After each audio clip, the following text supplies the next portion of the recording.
বাবা আমি তোমাকে টানছি বাবা।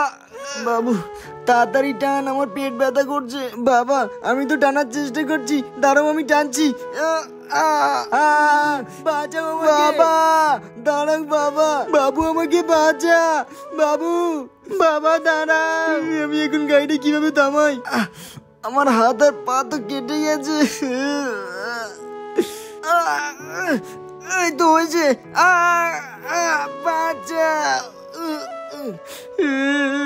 বাবা, দাঁড়াও বাবা, ওঠো। এখন আমি কি করে তুলি? আঙ্কেল ওদিকে আমার বাবা পড়ে গেছে, আমার বাবাকে তোলো না আঙ্কেল। এরিয়া কি করব? কি আর করবে? এদের কি চেনো? এদেরকে সাহায্য করবে, যাও তাড়িয়ে দাও। আঙ্কেল চলো না, আমার বাবা। আঙ্কেল এখান থেকে যা। আঙ্কেল আমার বাবাকে কি করে বাঁচায়? বাবা ওঠো। এই বাবু, ওখানে কি হয়েছে? কাকু আমার বাবা ওখানে পড়ে গেছে, তোলো না কাকু। ঠিক আছে তুই এখানে দাঁড়া, আমি তোর বাবাকে তুলছি। চাকা একে চলো হসপিটালে নিয়ে যাই।